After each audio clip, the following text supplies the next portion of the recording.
Welcome to an episode of Journey of a Salesman, where we talk about other people's journeys and their entrepreneurship journey. And today we have Dourou. Mo, say hello. Hello. So it would be unfair for me to introduce you as just the founder of Dourou. Dourou, by the way, we're in this co-working spot here in close to downtown Ottawa. So yeah, I'm saying it would be unfair for me to introduce you as that because there's so many other things that you're involved with, right? It's not just the co-working space that you do so many other good things. So let's kind of back up a little bit and let's talk about, you and I, we had spoken offline about the different experiences you have throughout your entrepreneurial journey. And you mentioned something about a family biz in a supermarket. I'm super interested to learn more about that, if you can expand. Yeah, when we came to Canada in early 1990s, my dad, who's a civil engineer, decided to open up a supermarket, a Dema supermarket. It's a grocery shop in Bayshore that is catered for the Middle Eastern market and whatever. And that's how, honestly, business started for us, kind of thing. Because ever since he opened that up, kept it for 8 years. I was heavily involved in it, from carrying 80-kilogram cumin bags down the stairs into the basement, and filling it up, to cutting cheese, to bologna, to cashier. Like I was heavily involved in everything, and especially since I was in high school, and it was like my daily thing right after work. It's a family business, and my dad throws me a $50 at the end of the week or month or whatever. Like it's obviously not payment, whatever it is. Here's something for you. But that's how it started. So the whole idea of improving a business, making it better, working fast, customer service and all stuff started from there, I would say. Cool. Yeah. And where you said where's your family from? So we're Syrian. Okay. My dad and my mom are Syrian, but I lived in Saudi Arabia, so we came from Saudi. Okay. 30 years ago or so. Okay, so from Saudi to Ottawa. Yeah. Oh, in Bayshore, right? That's what you said? Yeah. Well, Well, the store was in Bayshore. Yeah, the store. Yeah. And is the store still there today? Still there, yeah. Okay. We sold it. Some guy came in and he offered my dad money, and my dad told him it's not for sale, but then he kind of became persistent, And then he got it, and my dad's like, you know what, 8 years of no life, because because for him it was there for literally the whole day kind of thing. Went home to sleep, and then next morning, same thing again. So he said, you know what, we'll sell it. This way I can see my kids more. Right. That's how it started, yeah. How old were you while you were working there? You said high school? Yeah, so throughout my high school. Okay. Definitely, yeah. So 11, I was 12 years old, and then, slowly went up to 16, 17, 18, till about 17 years old, I was there. And what kind of things, because my dad, he didn't own a supermarket, but he knew some friends in the restaurant business. This was back when I used to live in Montreal. And I remember I got a job as at actually one of the St. Viateur Bagel. The infamous St. Viateur Bagel. For those of you that don't know, Montreal is known for their bagels. Yes, New York will say we have the best bagels. I don't know, but anyway, that's still to be determined. However, point is that I was doing some work in the kitchen, and it really helped me, like the job aside itself, like the point of working and learning what the value is behind a dollar. Oh yeah. You know what I mean? Oh yeah. And my dad could have, or my mom and dad could have just given me money, but they were always like, you have to earn whatever it is that you're going to get paid, right? And that was one of my first early experiences. So what did you learn? And did this come directly from your parents as these learning lessons, or did you also learn these things through working and through some of the, I guess sometimes maybe you didn't want to work, right? You got up and you're like, no, maybe I don't. Yeah, I want to see my friends. They're watching a movie across the street, or see them, or whatever. Yeah.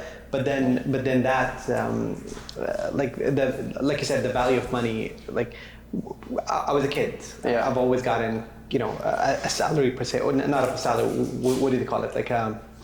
a weekly budget to spend. Right. I know what you're talking about. There's an allowance. Allowance. There you go. There we go. So, Yeah. So I used to get an allowance, weekly, whatever. Yes. Back then, but in Canada we didn't have that luxury at the beginning. So it was, you want to buy something, go work for it. You know, like. And I ended up, from that day on, it's like all my expenses paid, other than the food and the home, like stay, everything got to be paid by me. And it's just been from the day we came to Canada. This is because it was hard. Like the whole traveling and immigration and all stuff was definitely on the harder side for us, for my family.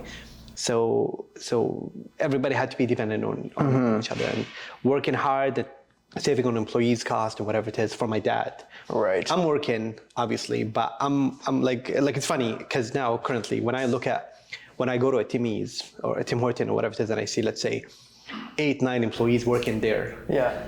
I laugh, like I can't handle it because it's true, like the number of people working and everyone is doing their single task item. Like for me, I'm literally all over the place. Like Right. You have to be quick. You have to understand it. Right. You have to, you understand the value behind your time. Yes. Yeah. As well as the money you earn and customer service, because people are going to be happy, people are going to be rude, people whatever it is. So you definitely learn a lot from the experience. Customer facing experience, definitely. So you were, and I'm assuming you were involved with many different aspects like inventory, right? Stocking. Filling up cumin, right? Whatever tabbouleh, whatever it is, little whatever, and put it in the fridge, and hummus or whatever it is, and chicken. I learned how to skin chicken and cut it into 8-12 pieces, whatever it is, because some customers like it that way. Yeah, I don't know if you know pastrama. Do you know the pastrama, whatever it is? So it got to be cut in very, very thin slices. Okay. Yes. So you cut pastrama and. When someone tells you I want a quarter kilo, sure, because it's about like maybe 400 times. It hurts, right? Oh, says half a kilo, like flip, like Can you give me a day? maybe back later. Maybe like reserve in advance, outsource that. Exactly, and then but it was a fun experience and a lot learned from it. From how to communicate with customers. For sure. Or maybe as another kind of. Laugh at it, maybe develop a system to automate that, which brings us to the next point about your career in engineering, right? Yeah. So you work with your folks, the family business, and then as you got older, then you ventured into engineering, right? Yeah.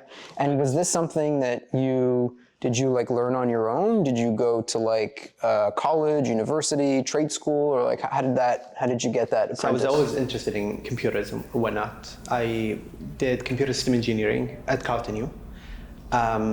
Did that and did my co-op there with the government and Adobe, which used to be right here. It's just something fun, but I never knew exactly what part of engineering I want to be. Like I'm a computer system engineer, but what is it that I want to do? I want to become a developer. I want to become a. There's so much. Right? Exactly, There's so much. Exactly. But because of that, during that time, there was like government lock and whatnot. There was like a freeze in hiring and whatnot. So the job that I got was like at the beginning was just a sales center at Sitel and whatnot and Dell call centers and whatnot. This is how I started, which is a phone call, whatever it is. That didn't last long though. But it was more. So I started with the quality engineering. So ever since I started back then. Until now, I've been in the quality engineering perspective. And is that like the Q&A, quality assurance, or is that synonymous? Can I? So you could say, so people call it quality, QA, right? Or a tester, but it's not really the same thing because a tester is someone that follows steps. Like here's the steps to make sure that this product or this website or this software is in good shape. Yeah. But a quality engineer is the one that develops those tests to make sure that this is actually. A highly performing website. So I deal with stuff like, for example, performance testing. Like, can a website handle 20,000 people at the same time during Black Friday, let's say, and not crash? So you gotta simulate all those virtual users to make sure that the website can handle that many people. So I love that field, and I got into it a lot. So I did it for some big companies that they used to hire me a couple of months before every Black Friday or like Cyber Monday, whatever it is, that weekend, just to make sure the website is up to speed. Because for them, every second is $10,000 in sales. It's insane. Yeah. They don't want the website down, even though they call them the site crasher sales. But they don't want the website to crash, right? Right. Yeah. It was funny, but that's how it started. Like, so the whole Right. site, performance testing, the quality testing of a website. So I did a lot of e-commerce websites, so BestBuy.ca, FishShop.ca, McDonald's India, a lot of Gucci Group websites, Alexander McQueen, Stella McQueen, all that stuff. So I was heavily involved in it. And then was sent by my company to Dubai for a year and a half to deal with a client on a day-to-day issue kind of thing. Yeah. And that's how it started. So basically from a QA company to a company to a company. Did that for now, still doing it.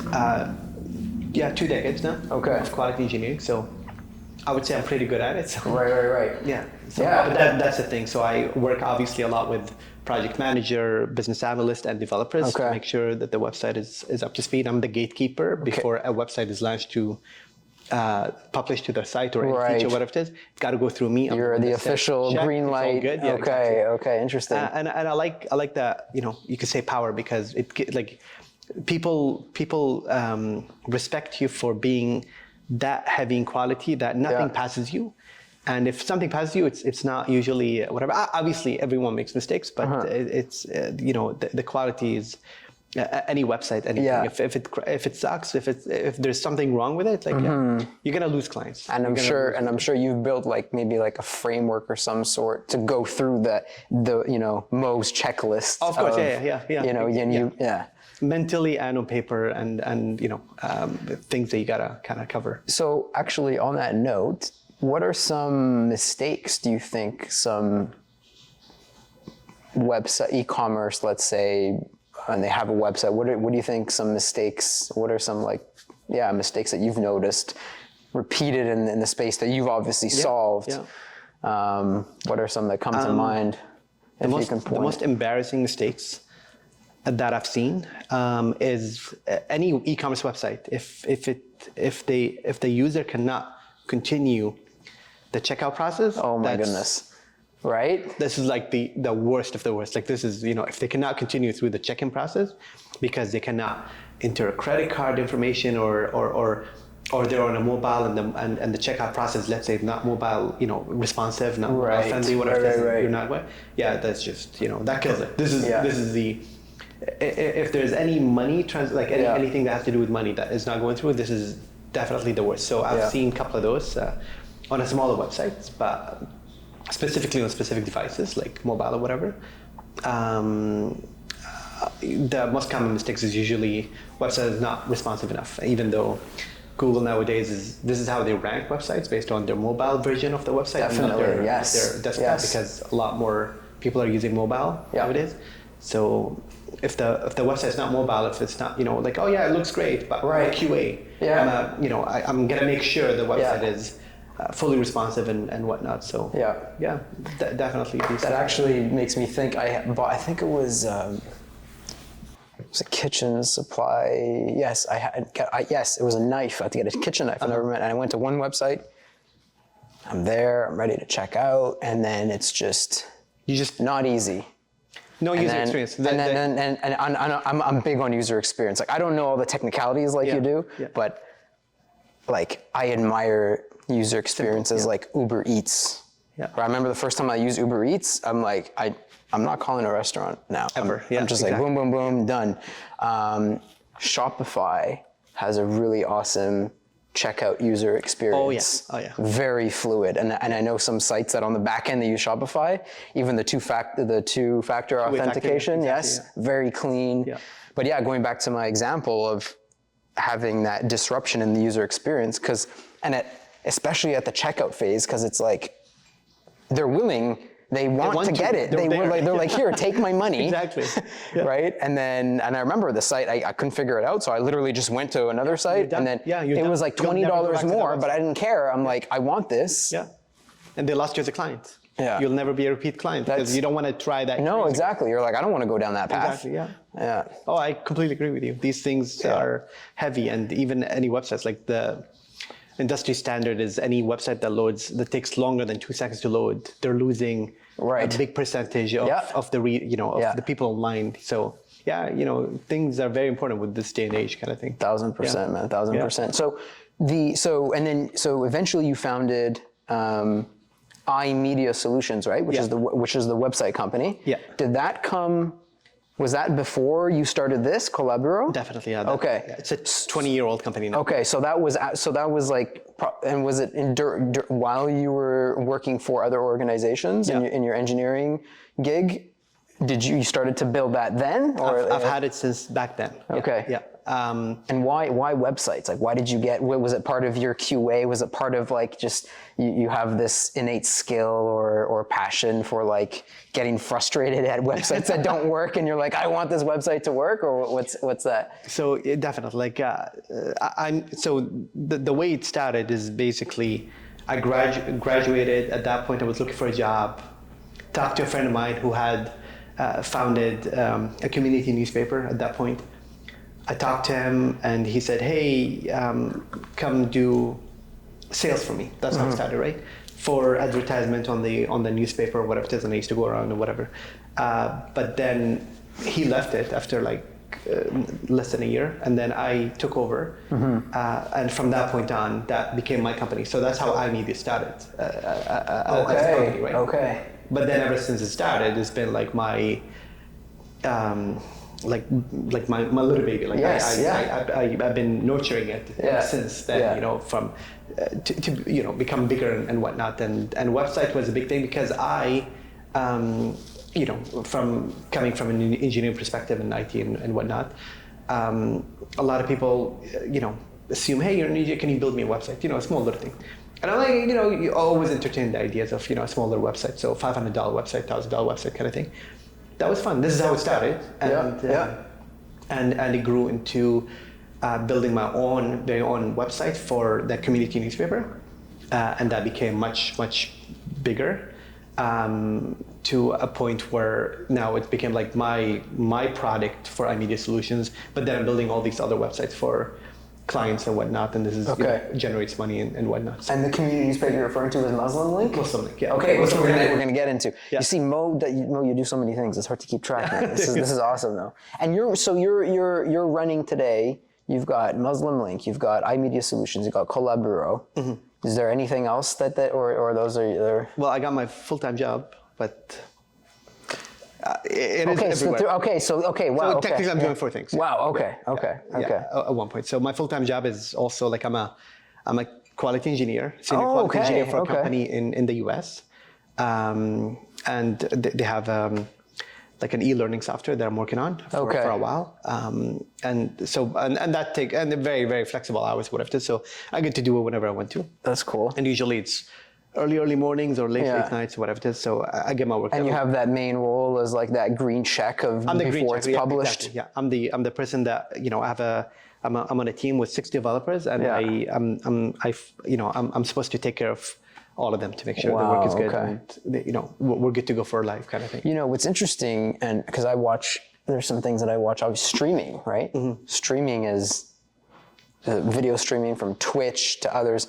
I'm a huge UFC fan, and UFC is $1 billion company, and even they, with all their resources, sometimes it's not perfect, glitchy and stuff. And you're paying, when you're paying for the pay-per-view, you're paying like $60, $65, $70, and it's not, when it's not. Yeah, you got to make sure you have the right, it takes the right load of people and whatnot. Yeah, definitely. There's always going to be technical issues, and if a QA'd website, you could say, or service or feature, whatever it is definitely a lot better than something that you'd find like, here's a website done for you. But then I'm sorry, but there's way too many glitches, text wrapping over something and different devices. Right. There's a lot you got to look at, but yeah, this is what I do. So that's my full-time job, and then you got the iMedia, which is developing websites. Right. So I just finished a big website for a hospital in Michigan, and that's basically took me a year and a half. Yeah. it was perfectly timed because it was right during the pandemic when it started. So it's kind of cool. And was it a specific software or product you were working on? Whether that was like a check-in process? Oh, was that like to view? Oh, content management. You know. Okay. Yeah. Sorry, CMR. All good. CMS, CMR, whatever, TDL, whatever. CRM. It's for customer relationship management. Customer relationship management tool for the hospitals. It's an internal tool to use to make sure that all the referrals are going through, and they have a lot of data and they don't know what to do with the data. So which doctor referred to which doctor for what patient, what insurance level, what type, is it surgery, is it referral, is it whatever it is, and they want the data shown to basically present who is sending them people, who is not sending them people, who should they aim and send marketers to talk to and whatnot. Pretty cool software, but that's a 2,000-hour website. And how did you get, like, is this something that you and your team, I'm on the sales side, right? So like I'm outreaching people, or is this something that came to you from your community? Did you have to like outreach and get this, or how did this come to be? Okay, so I'll be honest. I think one of my call it lucky, call it smart. Sure.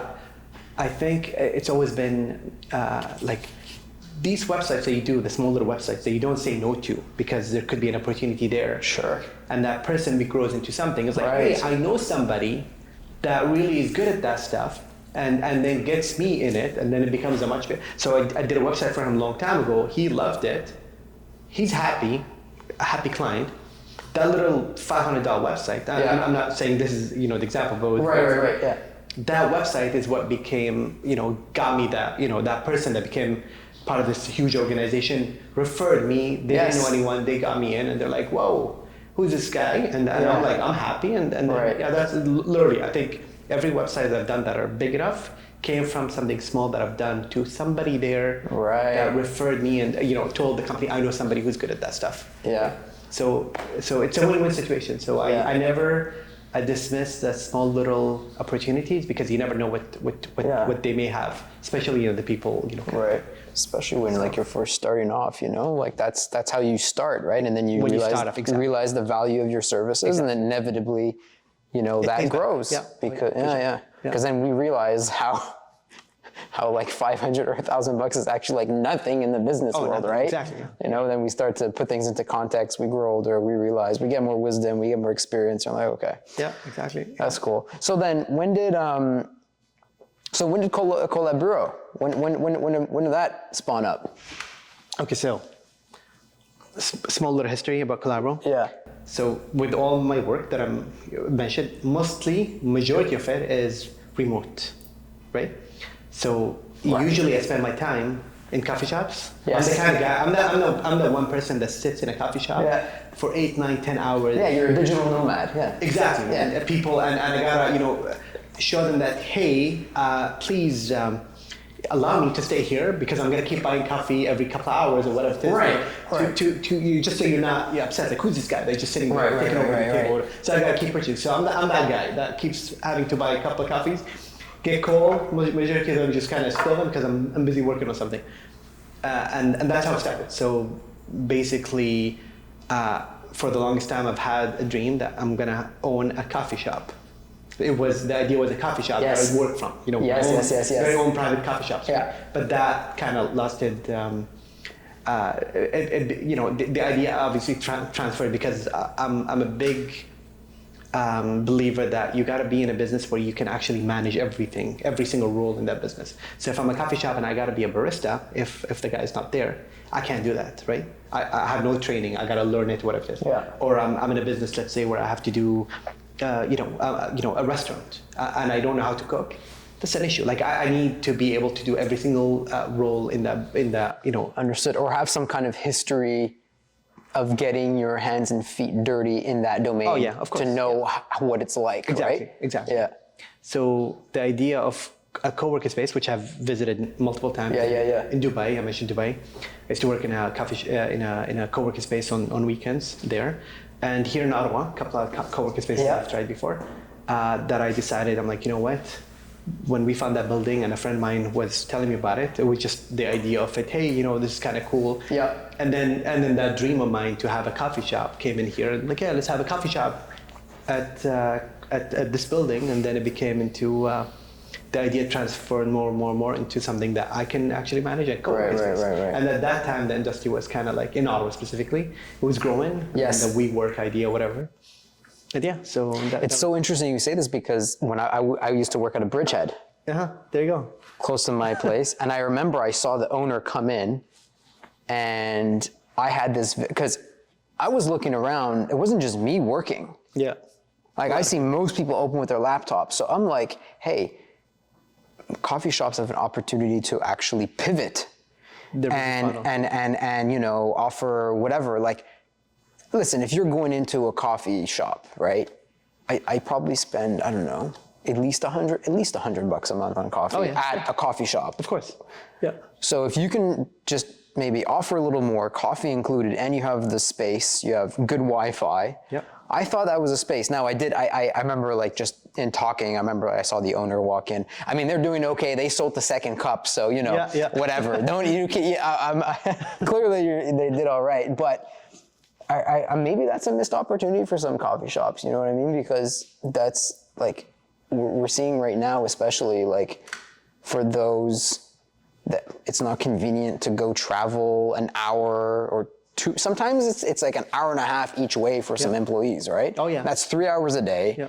If you got a family, you got this, it's just, why not? So I think this concept, co-working spots, WeWork kind of coined it, quote unquote, but that concept is so awesome. And it's funny you say that because a lot of businesses don't, like a lot of coffee shops don't like people sitting there. So they deliberately don't put plugs, don't allow you, like it's hard. Like for me, I'm working. You can't really take meetings there because there's either a baby crying or the coffee machine grinding, coffee, whatever. Like you can't. Or I come in and say, hey, the Wi-Fi's out. It's like, sorry, maybe tomorrow.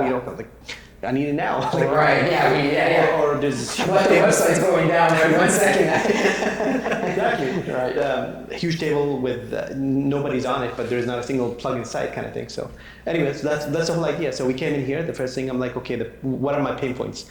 Plugs, sound, access, because they're like, hey, you got to go in 10 minutes, kind of thing. So make it 24/7. We literally put 60 plugs everywhere in the walls. Just 60 plugs, just to make sure everywhere you go. Yeah. Hey, more even the ones in the ground that we had. Better to have more than not enough, right? Exactly. Yeah. Very reliable Wi-Fi. Yeah. Free coffee. Free coffee. Okay. Coffee, tea, right? Yeah. Just include the coffee, right? There you go. Like, if it makes sense, put it all in and price it up. But what's interesting, and I didn't realize this, because on your sign outside, events is written there. Yeah. Which is different from other collaboration spaces, from other co-working spots. Usually it's just co-working. Yeah. I thought you had added that, but you had that originally. You had co-working and events from the beginning. Now, did you do that on purpose? Yeah. Because you knew that maybe co-working wasn't enough, and if you have a space for co-working, it might work for events too. Well, the thing is, think about it. We're open 24/7. We have the building 24/7, right? Yeah. So the core hours of business, like the co-working, is usually 9 to 5, right? Events, when is the core hours for that? Usually 6 o'clock, like in the evenings or in the weekend. Interesting. Okay. So I'm not disturbing each other. So the idea was co-working events is because co-working 9 to 5. We have an event, we clear up the area, and we put like everything, if you notice, all the tables are on wheels, stackable, collapsible, everything fits in that small little room. We have an empty hall. That's true, tables and chairs and whatever it is, and downstairs is ready for any event kind of thing. So set up within 15 minutes for a birthday party, yoga class, cello classes, seminar, workshop, lecture, whatever it is, everything is already set up, whatever it is. So yeah. That's cool. Yeah. And we can what's interesting also is I gotta commend you for your logo. And we'll put the logo somewhere here. We're also gonna put some links to iMedia Solutions, Muslim Link, Collaburo, obviously, but Collaburo's logo, really interesting. So tell me a little bit about, because we're on stage here, maybe you can't notice, but this, I'll shut up, I'll let you answer the question. So the building used to be a church, a German church specifically, okay. right? the word bureau comes Yes. from German, which means office, right? Yes, and the U has umlaut, I think it's called, umlaut, right? yeah, umlaut, The or U, something, the two eyes, anyway. Exactly. if I'm I not have pronouncing it here. Let me just So basically, it's basically the U. Yeah. Where you got the umlaut. The umlauts are transformed, like in the logo, it's two people, Yes. two heads. Yeah. On two laptops, Yes. and they're working, like collaborating. Two people collaborating, It's kind working. Yeah. That's so the idea, and we kept the U because it's German, right? And some people see it as a happy face, but that wasn't the intention. The intention was That's two cool. people working, and it's the U. That's what I saw. I did not see the happy There you face. go. Yeah, I saw. Also in French, bureau, it's spelled differently. Bureau, B-U-R-E-A-U, right? Okay, So B-U-R-O is, it's easy to defer, and anyone kind of with that Latin background could, collab bureau, right? Yeah. Yeah, but it became like the symbol of collaboro. Like anywhere we have a place where you put a logo of whatever it is, you put you and So you've got the experience with the supermarket. You got the website from Musliming. Then your quality engineering work, websites, right? So you said something interesting before. You said all the other work you do can be remote. Mm-hmm. So was there something where you were like, oh, I really want to get into the event space, or like was it friends, was it family that kind of like gave you some ideas, or like were you just reflecting with your crazy entrepreneurial mind, chilling one day, having coffee, whatever it is, getting ready in the morning, and you're like, oh, I want to get into this space. Yeah. There you go. Well, honestly, the co-working aspect was the main thing for the whole business, right? Co-working and okay, so it's a place where you could do your work. Where I can do my work. And you also saw the challenge with coffee shops, and you're like, maybe there's a gap in the market. Oh, for sure. Yeah. Okay. The event space came as a you could say a second thought, like as a second part of the thought. Yeah. Where basically, I got the space. Why not open it as an event space? Like, make it nice, make it people like it, and add that extra service and whatever. So.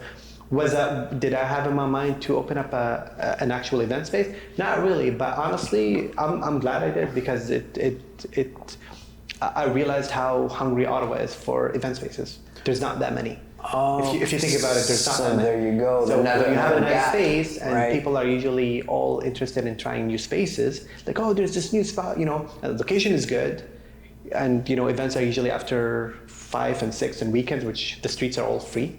So, like, why not? Mm-hmm. Literally, why not? Like, you're like, it's the way that I see it. It's like you're almost killing multiple birds with one stone, right? Yeah. You have, like you said, after 5, after 6, kind of quiets down. Yeah. It's empty most of the time, right? And you're not disturbing your initial business, which is right. So I am a lunatic, though. I do come in here late sometimes, whatever. Oh, we have people that come in at 3 a.m. in the morning. Those night owls, right? That's why you separate. You always have a space for to work from, even when an event's happening. But yeah. That's cool. And then so at some point, as you on your journey towards iMedia Solutions, were you first working on Muslim Link? Muslim was my main. Yes. Okay. Exactly. So it started as a newspaper. Right. That I used to literally. Okay. Started as a physical newspaper. A newspaper, yeah. Like it was literally just a sheet of paper that was folded in half. That's distributed to different places in supermarkets and whatever, all across the world. Right. And then it became bigger. I think it hasn't passed like 40, 36 or 40 pages or whatever it is. That's the maximum. Okay. Yeah. But it was a decent newspaper, very reputable. People loved it, and I used to drive personally to 120 locations every. It's a monthly newspaper, so one weekend a month. Right. I literally have a billion boxes behind me, just driving across and just dropping. It's very illegal. Every parking I've done is illegal. But just literally drop it off, drop off the newspaper and go to the next location. That's how I started. So cool. But then when the more you realize that, hey, this newspaper is, you can't really track anything because there's no. Impressions and clicks. Who's reading the ads? How do you tell a client that your ad did well, whatever it is? and I'm all website and IT, whatever. Right. I'm like, flip and build a website. Yeah, let's freaking go. Yeah, let's do that. And Yeah. have the advertisement on the website. And transition was hard, obviously, between a newspaper and a website, but we did. So October 2014 specifically, it became online, 100%. And what were some, so challenging transitioning newspaper to website, why is that? Is it not just take content that's written, you put it online, or am I missing something here? Well, okay, so a lot of advantages is that you don't have to worry about deadlines anymore. You don't have a deadline, for example, hey, the layout got to be done, all the ads got to be in, who paid, who didn't pay, make sure you get payment or at least a promise of payment for an ad before you put it in. Because if you pull it out or whatever it is and we go to publish, doesn't matter if he says, no, I don't want to, my ad in there. Yeah. It's too late, it's done, right? So there's a lot of advantages where you don't have to deal with deadlines, you don't have to deal with printing errors and color issues and whatnot. You don't have to deal with, if I can't do the run around the city, right. you gotta hire somebody and his, right. Because I'm a business, the owner, I'm the one that does it as fast, but you hire somebody, he needs at least 2 to 3 weekends to finish the boxes. So right. You're dealing with all these issues you're fixing, but the problem is now it's online, so the transition as soon as you start, there's zero revenue at that point. And a lot of clients of mine at the beginning that transferred from an online ad, a newspaper ad, a physical newspaper ad, to online, they don't understand it. They're like, no, I want to see it. I want to physically see it. No, but you're online. You people are seeing it. No. Like the whole transition of convincing those a lot of mom and pop shops and whatnot and shawarma shops and whatever it is that it's still good. Like I can tell you exactly how many people are viewing your ad and how many people click it and all that stuff. There was a big, there was multiple months of no revenue or very low revenue because of that. But I kind of had a plan for it. Like I knew what was going to happen. So we did save up money for, because I'm paying salaries to developers and chief editors. And how would you define Muslim Link? So it's a non-partisan, non-religious newspaper that is aimed for the Muslim community in Ottawa, and now it grew into 14 to, we grouped them together, so 16 major cities in Canada. So it's like supporting the Muslim community across Canada, either newcomers or people that have been here like you for like 20, 30 plus years, whatever. Okay. Exactly, using the most common language between us, which is English. So it's not Arabic, it's not French, it's not Ethiopian or Somalian or whatever it is. It's in English, which is a common language between all the Muslims here in Canada. And it's aimed to inform, inspire, celebrate Muslims that have done well, have done something good. So it's and it kind of was the main reason to battle Islamophobia back then, because of the 9/11 back then or whatever it is. So, it happened right after, because the newspaper started originally 2004, and the 9/11 happened in 2002, right? Right, or 2001. So it was 2001. Yeah, 2001. So there was a huge Islamophobia back then, and this is like literally like, hey, look, this is what Muslims are doing. This is the good stuff or whatever it is. So let people know. Yes. Muslims or non-Muslims to like, hey, we're doing good things. So the whole idea of it is inform, inspire, celebrate Muslims Very cool. in Ottawa, and then became grow, and now it's in Canada. So now we call it the Muslim Link, Canada's online hub. And do you have, I'm sure there's so many stories, but you've been doing this now for 20 plus years. There's obviously reasons why you still do it, not just forgetting money aside. There's something in you that you do it. So have there been others, either readers from the newspaper or online, they maybe told you or through your website and said, hey, like I really like this site because it's helped me, I don't know, maybe get a job or find out about this community or whatever. Is there anything that comes to mind? We hear a lot of stories. For example, there's this little place in Orleans that have events. It's like a little organization that's not really well known back then. But then there was a time, I remember, we had an event posted for them, and they were not expecting that number of people to come in. And they're like, we were expecting like 20 people, like 200 people came in because they found out about it. Before they had they're the kind of organization that create a beautiful poster and they would literally email it to their email list. Right, got it. Like let people know. They don't know how to let people know. Okay. You know, whether it be even Facebook, they have like a small whatever it is. But when you put it on the newspaper, like on the the website, right, and then you get that many people. Like it's you know. So this makes me happy. Or back then when I used to drop off the newspapers and then I happen to drive by and I see somebody is reading it. I like that. It's a good feeling. So it's more of a passion than anything. I'll be honest. It's more like I would consider it to be an expensive hobby. It's not something that I would say this is my bread and butter that all the money's coming from. But it's more like an expensive hobby that I love keeping up because it's just my project that I know at one point it could be something huge and could potentially give some good income, and I don't have to do these 4 or 5 different jobs that I have to do, but something that's more stable. So but every single day for the past 20 years I've been working on Muslim Link. Like every single day there's always something that I'm doing, a change. I have a couple of developers, I have freelancers, I have whatever, so some meetings and So because you're involved with so many things, there's only so much time that we have in a day, right? Yeah. And I've learned this even in the positions that I'm in at companies that I work with, is the importance of delegation. And I'm someone that I like to have. I'm not a control freak. I wouldn't say that. I'm not a micromanager. But there's certain things I feel I can do really, really good, and I kind of want to own that. And sometimes I think, if I do it, I could do better. But that's not a scalable approach, right? I mean, obviously, to a certain point, you have to delegate. Yeah. That's what some of the greats do, right? That they always emphasize. They try to find people that are smarter than them in a certain domain and take that ownership and go with it, right? So what kind of tips... Or maybe I'm wrong. Maybe you do everything, right? No, it's not true. Yeah, but you're on point. As for other, for some tips for other aspiring entrepreneurs or entrepreneurs that are going through challenges of scaling or whatever the case may be, what would you say? How do you, clearly you're for delegation, but how do you do that? How do you go about and delegate? So for Muslim Link, I have 2 full-time developers working on this.